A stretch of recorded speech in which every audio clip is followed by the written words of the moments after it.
मुरांबा या मालिकेच्या 30 एप्रिलच्या भागामध्ये मयुरी व सीमा अक्षयने सांगितल्याप्रमाणे पार्वतीच्या रूममध्ये येतात। अक्षय दरवाजा बंद करतो आणि मयुरीला तुझ्या नवऱ्यानेच किडनॅप केलं होतं ताराला असं सांगतो आणि मी बाहेर हा विषय काढला नाही कारण ताराने बबलूचा चेहरा पाहिला नव्हता। तिला जर आपले वडीलच आपल्याला किडनॅप करताय हे कळलं तर तिच्या मनावर वाईट परिणाम होतील असं अक्षय सांगत असतो। ते ऐकून पार्वती व सीमा सुन्न होतात। त्यानंतर अक्षय, बबलू आपल्या घरासाठी सुद्धा डेंजरस आहे, तो पैशांसाठी कुठल्याही थराला जाऊ शकतो, काहीतरी करायला हवं असं पार्वतीला सांगतो। तेव्हा मयुरी रडण्याचं नाटक करत ती निर्दोष आहे हे दाखवत असते व हे माझ्या नशिबी काय आलंय, मला स्वप्नातही वाटलं नव्हतं बबलू या थराला जाईल असं ती सीमाला बोलते आणि अक्षय पुढे हात जोडत बबलूला पोलिसात देऊ नकोस नाहीतर खूप बदनामी होईल आपली अशी विनंती करत असते। तेव्हा अक्षय, तुला माहिती त्याने काय केलंय तरीही तू त्याचीच बाजू घेत आहेस असं मयुरीला चिडून बोलतो। तर पार्वती, मयुरीने बबलू सोबत लग्न करूनच घोडचूक केली आहे,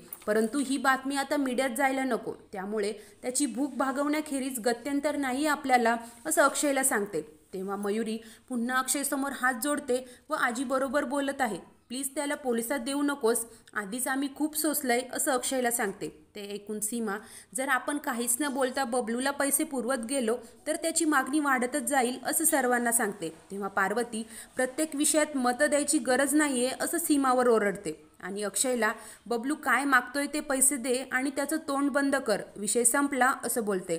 अक्षयला हे पटत नसतं, परंतु पार्वतीसमोर त्याचा नाईलाज होतो। त्यानंतर अक्षय रूममध्ये येतो। रमा हातात फर्स्ट एडचा बॉक्स घेऊन अक्षयची वाटच पाहत असते। अक्षय येताच रमा त्याला, मी तुमच्या जखमेवर मलम लावून देते असं सांगते। अक्षय नको म्हणतो तर रमा, या ना प्लीज अशी अक्षयला रिक्वेस्ट करते। तेव्हा अक्षय खाली बसतो। रमा त्याची जखम स्वच्छ करत असते। तेवढ्यात सीमा आत येत असते, परंतु समोर रमा व अक्षयला पाहून सीमा, मी वेडीच आहे, उगीच लुडबुड करते, आता माझी सून आली अक्षूची काळजी घ्यायला असं स्वतःच्या मनाशी बोलते आणि निघून जाते। तर रमा अक्षयला, माझे बाबा म्हणायचे रमाचा हात म्हणजे धन्वंतरीचा हात, हात लावला की आजार जखम पळून जातं, हे तुम्हालाही पटेल आता असं सांगत असते। तेव्हा अक्षय, तर मग आईचा आजार का नाही बरा केलास असं रमाला बोलतो। ते ऐकून रमा खूप चिडते व जर मी शिकले असते तर डॉक्टरच झाले असते आणि आईचा आजारही बरा केला असता, एवढं टाकून बोलायची गरज नाहीये असं अक्षयला सांगते। तर अक्षय, ए मुली, आता प्रत्येक गोष्टी मागे सायन्स आहे, असं स्वतःच डिक्लेअर करून नाही होत काही, त्यासाठी अभ्यास लागतो असं रमाला बोलतो। तेव्हा रमा, प्रत्येक गोष्ट शिकण्यासाठी शाळा कॉलेजातच जावं लागतं असं नाहीये, बाहेरही शिकू शकतो आणि प्रेमाने केलेल्या गोष्टीत करणाऱ्याचं प्रेम दिसतं, पण हे तुम्हाला नाही पटणार असं रमा अक्षयला सुनावते। अक्षय रमाकडे फक्त पाहतो, तो काहीच बोलत नाही। त्यानंतर रमा, तुम्ही जे जेवण बनवता त्यात सगळं मोजून मापून टाकता, म्हणून त्याला आईच्या हातची चव येत नाही, त्यासाठी मायेने करावं लागतं, मोजून मापून मीठ टाकणाऱ्याला प्रेमाची चव काय कळणार असं रमा तोंड फिरवत बोलते। त्यानंतर अक्षय उठतो व रमाला सॉरी म्हणतो आणि मी रागाच्या भरात बोललो, मला तुझ्या आईबद्दल असं बोलायला नको होतं असं अक्षय रमाला सांगत असतो आणि तिथून निघून जातो। दुसरीकडे मयुरी बबलूला फोन लावते आणि आपलं सगळं ठरलं होतं तर तू अक्षयला चेहरा का दाखवलास आणि फक्त 10 लाख रुपयेच मागितलेस, तू 50 लाख जरी मागितले असते तरी अक्षयने दिले असते असं ती बबलूला बोलते। तेव्हा बबलू, मी काही प्रोफेशनल किडनॅपर नाही आहे असं सांगत असतो। तर मयुरी बबलूला, उद्या भेटूया, तू पैसे घेऊन ये, आपण शॉपिंग करू असं म्हणत फोन ठेवते आणि खिडकी व लाईट ऑफ करते। त्यानंतर मयुरी ताराजवळ झोपायला येते। तेव्हा तारा, आपण एवढे गरीब आहोत का, म्हणूनच मला बाबांनी किडनॅप केलं का असं मयुरीला विचारते। ताराला सगळं कळलंय हे ऐकून मयुरीला धक्काच बसतो। तर तारा, तू काळजी नको करूस, सगळं ठीक होईल असं म्हणत पुन्हा झोपी जाते। इकडे रमा व अक्षय झोपलेले असतात।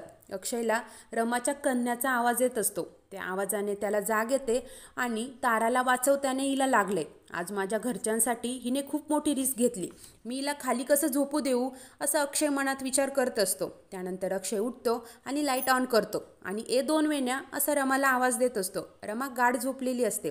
अक्षय रमाजवळ येतो आणि तिच्या अंगावरची चादर बाजूला करतो आणि तो रमाला उचलून बेडवर झोपवतो व पुन्हा तिच्या अंगावर ब्लँकेट घालतो। रमाला एसीची हवा सहन होत नाही हे माहीत असल्याने अक्षय एसी कमी करतो आणि स्वतः खाली येऊन झोपतो। त्यानंतर थोड्या वेळाने रमा बेडवरून खाली अक्षयच्या अंगावर पडते। अक्षय खूप दचकतो। रमा अक्षयकडे प्रेमाने पाहत असते।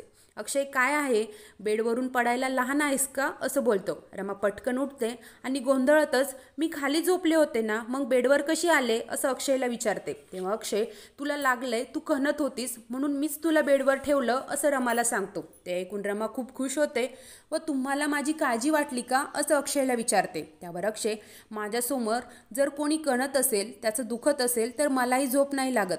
तुझ्या जागी दुसरं कोणी असतं तरीही मी हेच केलं असतं, त्यामुळे फार अप्रूप नको वाटून घेऊस असं रमाला सांगतो. तेव्हा रमा तुम्हाला सुद्धा लागलंय ना, मग तुम्हीही बेडवरच झोपा. हा बेड खूप मोठा आहे, मी मध्ये उशी ठेवते, तुम्ही तिकडे झोपा असं अक्षयला समजावते. तेव्हा अक्षय बस आता असं म्हणत उठतो आणि तुझी बडबड ऐकण्यापेक्षा वर झोपतो असं बोलत बेडवर येऊन झोपतो. थोड्या वेळाने अक्षय पुन्हा उठतो. ते पाहून रमा काय झालं, हा बेड तर खूप मोठा आहे ना असं टेन्शनमध्ये बोलते. अक्षय काहीही न बोलता अजून एक उशी घेतो आणि रमा खाली पडू नये म्हणून रमाच्या साईडने ठेवतो आणि खाली पडलेली चादर तिच्या अंगावर टाकतो. ते पाहून रमा खूप खुश होते. त्यानंतर अक्षय झोपी जातो. रमा मात्र मनातून खूप खुश होत अक्षयकडे पाहत असते आणि नंतर झोपी जाते. दुसरीकडे मंगल कावेरीला नाश्ता देत असते. तेव्हा कावेरी मला रमाची खूप काळजी वाटत आहे, ती कशी असेल असं काळजीने बोलत असते. त्यावर मंगल काळजी नको करूस, तुझी स्वतःचीच तब्येत बरोबर नाही आहे आणि तुला जर एवढं वाटत असेल तर मी जाऊन येते रमाकडे, मला तिला औषधं व गरम पाण्याची पिशवी आणायला सांगायची असं कावेरीला बोलते. तेव्हा कावेरी ती आता आपली रमा नाही आहे, तिच्या घरी उठसूट जाणं बरं नाही दिसणार असं मंगल मावशीला सांगत असते. तर मंगल काही ऐकत नाही व आपण आपली सोन्यासारखी लेक दिली त्यांना, ती नाही आहे तर सगळं रिकामं रिकामं वाटतंय, मी तिला भेटून येते असं कावेरीला सांगते. तेव्हा कावेरी ही होकार देते व मलाही माझी रमा कशी आहे याची उत्सुकता आहे असं म्हणते. इकडे अक्षय रमाचा हात हातात घेऊन झोपलेला असतो. रमाला जाग येते आणि रमा अक्षयकडे पाहत हसत असते. तर पुढील भागात सीमा खूप घाबरलेली असते. ते पाहून रमा काय झालंय,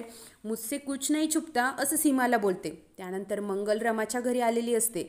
रमा तिचा पाहुणचार करत असते. तेवढ्यात जेवायला काय आहे असं म्हणत मंगलचा नवरा दारू पिऊन दरवाजात उभा असतो. त्याला पाहून रमाला खूप मोठा धक्का बसतो.